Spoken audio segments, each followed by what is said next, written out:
मी इकडे आलो हाच इटसेल्फ आउट ऑफ सिलेबस आहे. खरं तर मी या क्षेत्रात म्हणजे आवड होती, पण इकडे येऊन एवढं काहीतरी माझ्या हातनं होईल, एवढं काम होईल असं मला कधी वाटलं नव्हतं. एक टिपिकल आपण मध्यमवर्गीय कुटुंबातनं लहानाचे मोठे झालेलो असतो. असं वाटलं होतं की आपण फक्त नोकरदार असणार, नोकरी करणार कुठेतरी.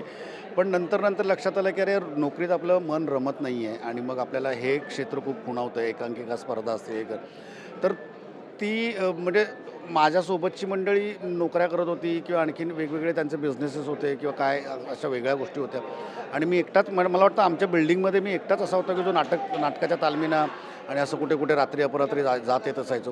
तेव्हा पण सगळे माझी खिल्ली व्हायची खरं तर. सुरुवातीला सगळ्यांनाच ते सहन करावं लागतं. पण जसं तुम्ही टेलिव्हिजनला येता, नाटकातनं कुठेतरी पेपरमध्ये ॲड येते, फोटो येतो, नाव येतं. मग या गोष्टी अरे मग म्हणजे ते सुद्धा माझ्यासारखेच मुलं होती.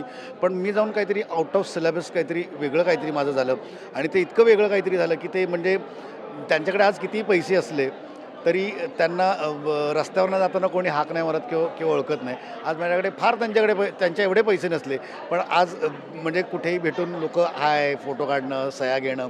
सो हे माझ्यासाठी खरंच खूप आउट ऑफ सिलेबस आहे. पैडी दादा, हा सिनेमा पर्यावरणावरती भाष्य करतो.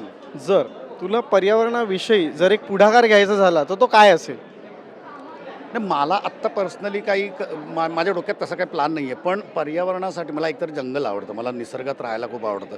आम्ही जेव्हा कधी बाहेर फिरायला जातो किंवा काय, तर जंगलाचा रस्ता लागला की आहा! यार इथे थांबूया थोडं. मग आम्ही थांबतो बऱ्याचदा. अ, पण ह्या गोष्टी प्रमोट करण्यासाठी माझ्याकडनं ज्या काही गोष्टी लागतील, मग काही शॉर्ट फिल्म्स असतील किंवा अशा काहीतरी प्रमोशनल ॲक्टिव्हिटीज असतील, तर तिकडे जायला मला नक्कीच आवडेल. आणि कारण ज्याच्यात म्हटलं आहे त्याच्यात एक संस्कृत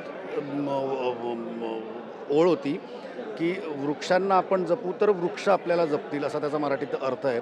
तो मगाशी सांगितला. तर खरंच आहे, पण हे गिव्ह अँड टेक आहे. एकूणात आयुष्यातच आपले गिव्ह अँड टेक आहे. आपण लोकांशी चांगलं बोललो, चांगलं वागलो, तर लोक आपल्याशी चांगलं बोलतील, चांगलं वागतील. It's a give and take. त्यामुळे निसर्गाला म्हणजे आपण निसर्गाशी नीट वागायलाच पाहिजे.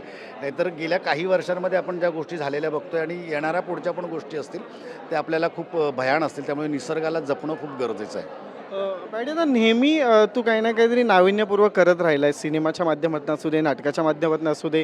जर एखादा सामाजिक विषयावरती आधारित एखादा सिनेमाची करण्याची संधी जर तुला आली, तर त्याच्यासाठी तू काय काय एफर्ट्स घ्यायला रेडी असशील? डेफिनेटली आवडेल. म्हणजे बऱ्याचदा म्हणजे लोकं प्रस्थेटिक मेकअप करतात काही गोष्टींसाठी, स्पेशल ह्याच्यासाठी.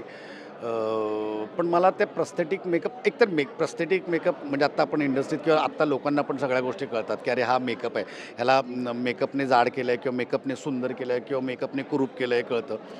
तर काही गोष्टींनी मला रिअलिस्टिक करायला खूप आवडेल. जर मला जाड व्हायचं असेल तर खरंच मी जाड होईन. मला बारीक आणखीन हाडकुळा व्हायचं असेल तर, कारण त्याच्यातनं ना तुमचे खरा जो अभिनय आहे तो त्यातनं उभारून येतो असं मला वाटतं.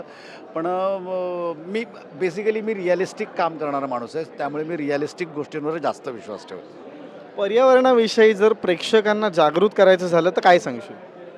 नाही तुम्ही जे आत्ता गेले कित्येक वर्षात शासनसुद्धा सांगतं आणि बऱ्याच लोकं सांगतात की झाडं लावा, झाडं जगवा, झाडं तुम्ही काळजी घ्याल झाडांची. तर पण हे खरंच आहे. म्हणजे नुसत्याच स्लोगनसाठी स्लोगन नाही आहे ही. ही मला वाटतं खरंच आपण सगळ्यांनी किमान प्रत्येकाने एक झाड लावून ते जगवणं खूप गरजेचं आहे. तर पुढच्या काही वर्षांमध्ये ते झाड आपल्याला जगवेल, आपल्या मुलाबाळांना जगवेल, आपल्या नातवंडांना जगवेल.